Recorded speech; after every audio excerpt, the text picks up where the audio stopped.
পূর্ব বর্ধমান জেলার বৈষ্ণব তীর্থ কাটোয়া অতি প্রাচীন জনপদ। এখানেই রয়েছে শ্রী চৈতন্য স্মৃতি বিজড়িত মাধাইতলা আশ্রম। জগাই মাধাই কাণ্ড ঘটেছিল এখানেই। প্রসঙ্গত উল্লেখ্য 1509 খ্রিস্টাব্দে বা 915 বঙ্গাব্দে 29শে মাঘ শনিবার তিথি পূর্ণিমায় শ্রী গৌরাঙ্গ শ্রী চৈতন্য হয়েছিলেন সন্ন্যাস গ্রহণ করে। শ্রী চৈতন্যের সন্ন্যাস গুরু কেশব ভারতীর কাছে দীক্ষা গ্রহণের পর হরিনাম সংকীর্তনে সারা বাংলা উত্তাল হয়ে ওঠে শ্রী চৈতন্যের কৃষ্ণভক্তি ও কৃষ্ণলীলায়। এই সময় কাটোয়া থেকে নবদ্বীপ যাওয়ার পথে বর্তমান মাধাইতলায় শ্রী চৈতন্য বিশ্রাম নেবার সময় দুই পাষণ্ড রাজ অনুচর জগাই মাধাই তাকে হরিনাম বন্ধ করতে বলেন। হরিনাম বন্ধ না করলে শ্রী চৈতন্যদেবকে তারা শারীরিকভাবে আঘাত করেন। হরিনাম বন্ধ না করে নিত্যানন্দ সহ সকলে গেয়ে ওঠেন, মেরেছ কলসির কানা, তাই বলে কি প্রেম দেব না। এই সেই মাধাইতলা। এখানে রয়েছে জগাই মাধাই বিগ্রহ এবং বিগ্রহের উপর রয়েছে মন্দির। এই সেই মাধবীতলা। এইখানেই শ্রী চৈতন্য বিশ্রাম নিয়েছিলেন বলে কথিত আছে। আশ্রমটি সুবৃহৎ এবং সুন্দরভাবে পরিচর্যিত হয়। সারা বছর লক্ষ লক্ষ ভক্ত সমাগম হয় এই আশ্রমে। আশ্রমের মূল মন্দিরের গর্ভগৃহ।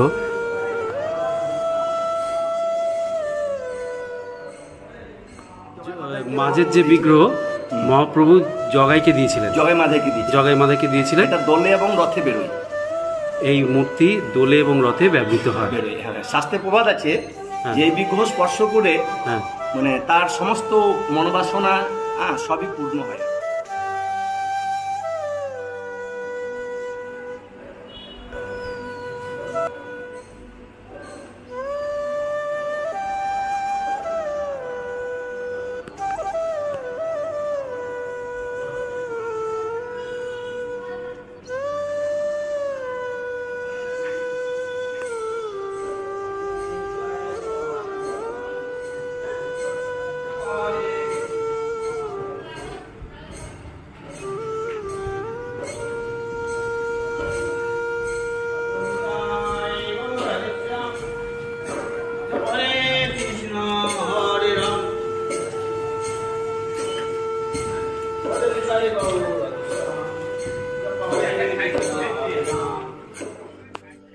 নিতাই রমন দাস বাবাজি মাধাইতলায় ইনি প্রতিষ্ঠা করেন 1000 বছর নাম সংকীর্তন মঞ্চ, যা বিশ্বে বিরল।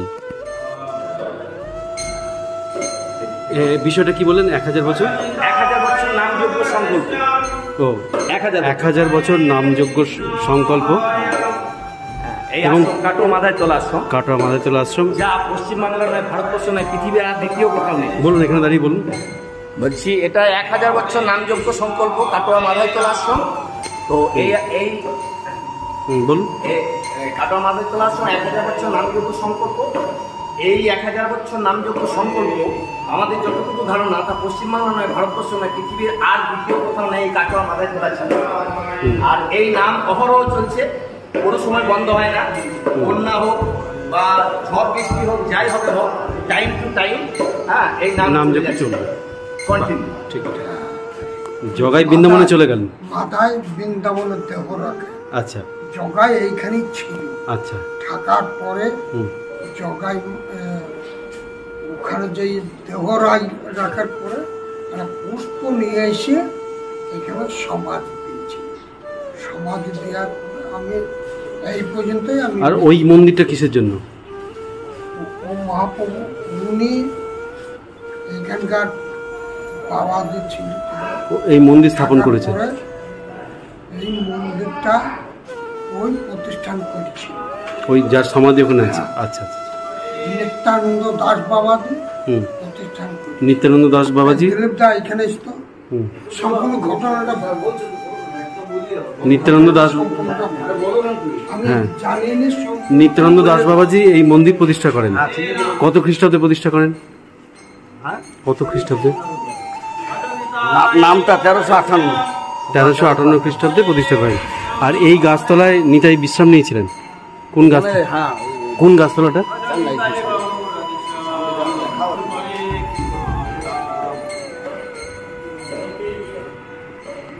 দেখতে পাচ্ছেন এই সেই মাধবীতলা। এখানেই শ্রী চৈতন্য, নিত্যানন্দ সহ সকলে বিশ্রাম নিয়েছিলেন। কথিত আছে এই বিশ্রামস্থলেই জগাই মাধাই শ্রী চৈতন্যদেবকে আক্রমণ করেন, নাম গান বন্ধ করতে বলেন। হরিনাম বন্ধ না করে শ্রী চৈতন্য এবং নিত্যানন্দ সবাই গেয়ে ওঠেন, মেরেছ কলসির কানা, তা বলে কি প্রেম দেব না। গৌরাঙ্গ মন্দির পূর্ব বর্ধমান জেলার কাটোয়ায়। মন্দির প্রবেশপথের বাঁ দিকে বিখ্যাত সেই পাকুড় গাছ, যে পাকুড় গাছের নিচে দীক্ষা নিয়েছিলেন শ্রী চৈতন্যদেব। শ্রী চৈতন্যদেবের সন্ন্যাস গ্রহণের সময় উপস্থিত ছিলেন মুকুন্দ, গদাধর, চন্দ্রশেখর, নিত্যানন্দ এবং ব্রহ্মানন্দ। মধুনাপিতের সহযোগিতায় ক্ষৌরকর্ম সম্পন্ন হয়েছিল এই গাছের নিচেই। এটি মূল গাছের বংশধর, আজও প্রতীয়মান। বৈষ্ণব ধর্মাবলম্বীদের কাছে এই গাছ দেববৃক্ষ। এই গাছের সঙ্গেই শ্রী চৈতন্যের লীলা সংযুক্ত আছে। বর্তমান গৌরাঙ্গ মন্দিরেই ছিল পণ্ডিত কেশব ভারতীর আশ্রম। এখানেই শ্রী গৌরাঙ্গ শ্রী চৈতন্য মহাপ্রভু হয়েছিলেন। নাট মন্দির, নাট মন্দিরের শেষ প্রান্তে রয়েছে মহাপ্রভু মন্দির। মহাপ্রভু মন্দির নির্মাণে মুখ্য ভূমিকা ছিল প্রখ্যাত ব্রহ্মানন্দ ব্রহ্মচারী তথা স্বনামধন্য দুলাল বাবার। মন্দিরের গর্ভগৃহে রয়েছে গৌরনিতাই বিগ্রহ ও জগন্নাথ মূর্তি। আদিতে শুধু গৌরাঙ্গ বিগ্রহই ছিল। গৌরাঙ্গ বিগ্রহটি অপরূপ এবং অনুপম। নাট মন্দিরটি খুবই সুন্দর এবং সুন্দরভাবে রক্ষিত আছে। নাট মন্দিরের পাশে ভোগ মন্দির। এখানে ভক্তরা সামান্য অর্থের বিনিময়ে মহাপ্রভুর ভোগ খেয়ে থাকেন। এখন কেশব ভারতীর সমাধি আপনাদের দেখাচ্ছি। প্রবেশপথের ডান দিকে শ্রী চৈতন্যের ক্ষৌরকার মধু পণ্ডিতের সমাধি এবং প্রাচীর বেষ্টিত স্থানে বিশিষ্ট সেবায়িতদের সমাধি রয়েছে।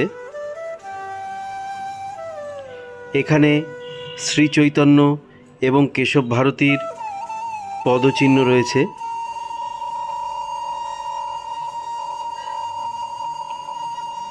শ্রী চৈতন্য এবং কেশব ভারতী পাশাপাশি বসে আছেন, তার পদচিহ্ন রয়েছে। এই পদচিহ্ন বৈষ্ণব ধর্মাবলম্বীদের কাছে অতি পবিত্র। এরপরে রয়েছে কেশব ভারতীর পূর্ণ সমাধি। কেশব ভারতীর কেশ এখানে স্থাপন করা হয়েছিল এবং তার সঙ্গে তার পূর্ণ সমাধি এখানে রয়েছে।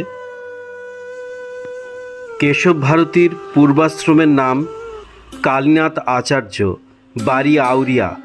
মাধবেন্দ্র পুরীর কাছে দীক্ষা গ্রহণের পর কাটোয়ায় স্থায়ীভাবে এখানে আশ্রম গড়ে তোলেন।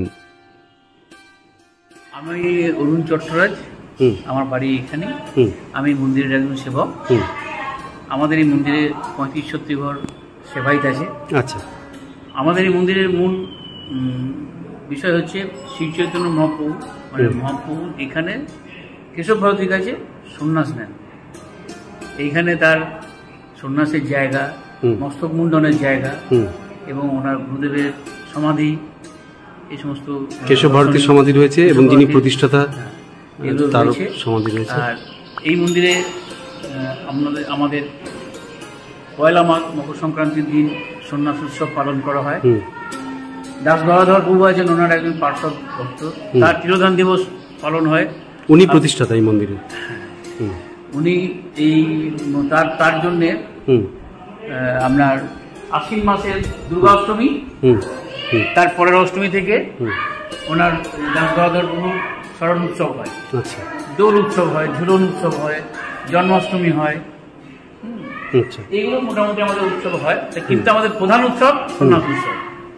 প্রধান উৎসব সন্ন্যাস উৎসব পয়লা মাঘ। পয়লা মাঘে পয়লা মাঘ। শ্রী চৈতন্য সন্ন্যাস। এগুলো হচ্ছে এই যে হুম আমাদের উনি হচ্ছেন শ্রীমদ মহাপ্রভু, হুম তারপরে হচ্ছে নিত্যানন্দ প্রভু, হুম তারপরে জগন্নাথ প্রভু। হুম আচ্ছা হ্যাঁ এখানে নিত্য পূজিত হন। নিত্য পূজা, হুম নিত্য পূজিত